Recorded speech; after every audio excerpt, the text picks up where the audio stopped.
Hi guys, karibuni tena. How are you? Mnaendeleaje hali zenu wa mikoani? Kwa sababu wa Dar es Salaam tunaisoma namba. Jua halipo sana jana na leo, kuna kimvua lakini kuna joto. But leo nina a very interesting story, very interesting. Aya, nauliza, je, huyu ni mtoto wa kaka yangu kweli? Let's get into it. Anasema kuna kitu hapa kinanitatiza. Nina kaka yangu but nimekuja kugundua hivi karibuni kuna mwanamke amezaa naye. Sasa huyu dada nikamtafuta, nikajifanya mimi ni rafiki yake, tulipotezana muda. Ndio nikamuuliza jina la mtoto, akataja jina la Kiislamu na akasema baba yake pia Muislamu. So huyu dada alimtafuta huyo baby mama, allegedly baby mama, akajifanya kama ni mtu ambaye wamepotezana muda mrefu kama vile wanajuana. Yeah, so ni kama alimtrick. So dada akasema jina la mtoto wake ni la Kiislamu na akasema baba yake pia Muislamu, na mimi huyu kaka yangu ni Mkristo ila anahudumia vizuri tu kila kitu. Hapo vipi? Kaka hajapigwa kweli? Na pia kipindi chote cha mimba hakumtafuta huyu kaka yangu, alikuja kumtafuta wakati wa kujifungua tu. Sasa kilichofanya nije huku kuomba ushauri, je, huyu mtoto ni wetu kweli au tumepigwa? Kama ni wetu, kwa nini haitwe jina la Kiislamu? Nimeona some harsh comments. Naomba nasoma hii comment ya kwanza alafu nitakuja uelezea kwenye hii comment ya kwanza.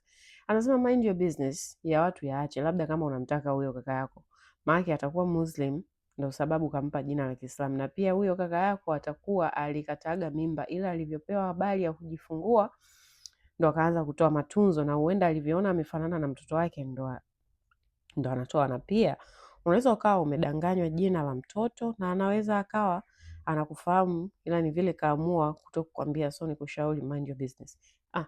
Mimi naomba kusema I'm very protective of my brothers, very protective. Yani okay, sio kwamba nitaenda kuingilia ya wanawake, lakini if anything hauta play games na familia yangu. So kusema mind your business labda kama unamtaka kaka yako, hapana. Wanaume they are so naive. Yes, kuna mawili. Inawezekana alikataa mtoto mimba, alivyokuja kujifungua ndo akamtafuta, but huyu dada anasema kipindi cha mimba, wakati dada mjamzito, hajawahi mtafuta huyo kaka. So huyo kaka alikuwa hajui kama mtoto ni wake. Sasa unapokuja kumparamia mtu unamwambia labda kama unamtaka kakako, kwa what happened to familia kuteteana? What happened? Kwa hiyo mimi mtu atoke huko aseme tu huyu ni mtoto wenu kwa sababu anakuwa mtoto wenu. Yes, ni mtoto wa kakaangu, anaingia kwenye familia yetu, ni bloodline yetu. Na sio kwamba sasa kuna utofauti. Kuna mtu ambaye ana mingo sana kwenye issue za kakake, ana date nani, sijui tunamtaka, sijui hatumtaki, kaliona karudi mwanamke mwenyewe yada. Sawa, tunaweza kuuliza kwani unamtaka kakako. But kuuliza something sensitive kama hiyo, sababu mtoto anakuja kuingia kwenye familia. It's very important. Sio kwamba tu and mimi this is reasonable kuuliza kwamba okay, kwa sababu nina some sort of similar situation, au best option ni kupima DNA, but nimeambiwa apparently Tanzania hawaruhusu kupima DNA, so ukipewa mtoto ni umepewa mtoto. But kama ingekuwa ni kitu ambacho tunafanya kuliko kuumizana vichwa, kuumizana akili, pimeni DNA, maisha mengine yaendelee. Nanilia hapa. And it's okay wewe kama ni dada una kaka zako, it's okay kuwa protect, it's okay kuuliza maswali, sio kuingilia sana. Tumeona story nyingi za wadada kuingilia maisha ya kaka zao, hiyo hapana.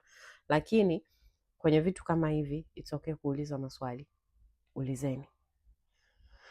Haya, right to the next one. So hii anasema hii kuachwa kunauma na ubaya ni kuachwa, yani kuachwa kunauma. Anauliza, anasema kwanza, anasema nimeachwa na sijui kosa langu ni nini. Sijaongea kitu kibaya wala sijamtukana wala hakuna nilichomkosea, ila amenitumia SMS jana, anasema anaomba tuwe marafiki. Kumbe mapenzi ndo yanauma hivi. Yeah. Nawezaje kuwa na urafiki na mwanaume ambaye nimeshalala naye? Nimejitunza kwa miaka 28. So alikuwa bado Nimejitunza kwa miaka 28 na yeye ndo mwanaume wangu wa kwanza. Eti leo hii anasema tuwe marafiki. Ndo kwanza tuna miezi 4 tu. Yaani natamani nirudishe muda nyuma, natamani hata ningeanzaga mahusiano toka nikiwa shule, labda nisingehisi maumivu ya namna hii. Wow. Najitahidi kujikaza ila nashindwa. Nimeshapiga simu hata hapokei, nimetuma SMS hata ajibu, nimeona niache tu, moyo unauma sana. Siwezi kumuongelea kwa ubaya wala simtakii mabaya, ila kama vile ninavyojiombea. Naomba kusema tena, naomba nikushike mkono wakati nasema hii. Wewe mwanamke ambaye uko sehemu yoyote sasa hivi, una miaka 30, 35, 28, 23, 20, 19, ambaye unajitunza kwa ajili ya mume wako, naomba niseme hivi: jitunze kwa sababu yako, sio kwa sababu ya mtu mwingine. Jitunze kwa sababu wewe unataka ukae hivyo. Usikae hivyo kwa sababu ya mtu. Siwezi kusema usikae hivyo kwa sababu, okay, naomba kusema usikae hivyo kwa sababu ya mwanaume. It's the worst thing ambayo wewe mtoto wa kike unaweza kufanya. Maamuzi unayoyafanya sasa hivi yafanye kwa ajili yako.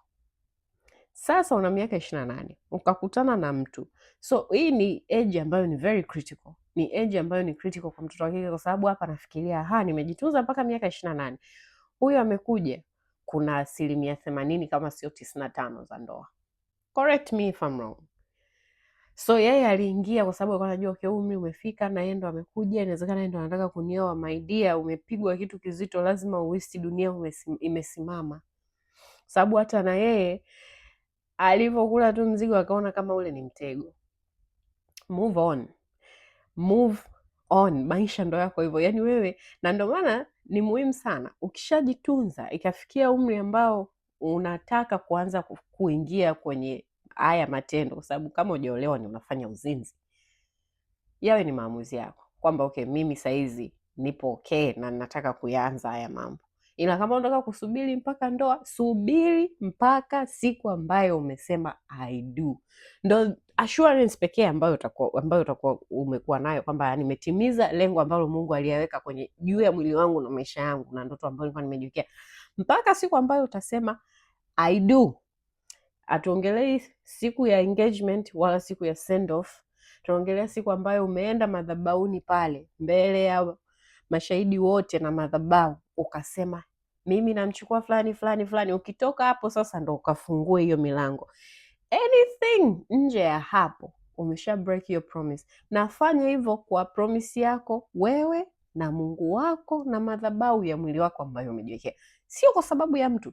Hata kama utakuwa na miaka 33 na usisemi, anaweza, kuna ambao wanapitia situation na wanaishia kuoana, lakini kwa story nyingi ambazo tumeziona na tumezisikia ina backfire. Na heartbreak ya ukubwani ni mbaya, sikwambie mtu. Bora upitie heartbreak huko una miaka 20, 21, 23.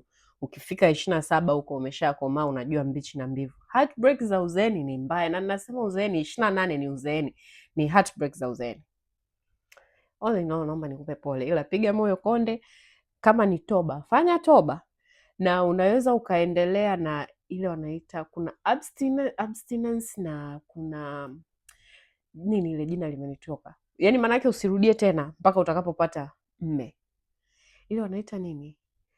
Jina limenitoka la Kiingereza jamaa. Abstinence ni kwa muda fulani, alafu kuna ile ambayo unaacha kufanya uzinzi mpaka utakapokuja kuolewa.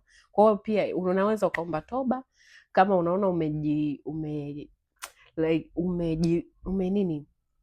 ume break your own promise, yani umejikatili mwenyewe. Jisamee, omba toba na kwa Mungu wako, vyovyote ambacho wewe kitakupa amani, afu usirudie tena. Achia hapo hapo, usirudie tena mpaka Mungu atakapokuletea mume wako. That is if unajitunza kwa ajili ya mume wako. Haya, sitasoma comment kwa sababu kidogo ziko brutal, ila naomba kusoma hii ya kwanza, imefurahisha. So ulitaka kuruka stage hapo bado. Anasema hapo bado utaachwa tena kama mara 10 hivi, alafu sasa ndio moyo utakuwa tayari uingie kwenye ndoa. Nacheka lakini ina ukweli ndani yake, but again, sio watu wote wanapitia hizi kukulakakala za umedeti huyu wa 8 wa 9 wa 10 wa 12 ndio anakuja kufunga ndoa. Yes, inawezekana hii ameteleza na huyu, lakini akituliza akili akaripurpose dhumuni lake ya yeye kwa nini hataki kufanya mapenzi kabla ya ndoa, anaweza Mungu akamletea wako wake na maisha bado anaweza kaendelea. Sio lazima apate heartbreak 200, ila hii lazima itamkalakasha tena miezi 4 tu. Okay, unajitunzaje miaka 28 alafu unalala na mtu ndani ya miezi 4? Okay, anyway, kwa wewe unamshaurije? Kwa sababu kuumia kaumia, lakini maisha yanaendelea, regardless. Na hii naomba ya kuwa marafiki ni trick ambayo watu inawezekana hata angepay attention, huyu dada angepay attention kumsoma huyu kaka, angegundua alikuwa sio mtu sahihi kwa ajili yake, but ishatokea. Tuambie wewe unamshaurije huyu dada jamani, na wewe alikukuta yapi? Anyway, see you guys. Tutashare story tena Mungu atakapopenda. Soon we'll have another story. Bye. See you.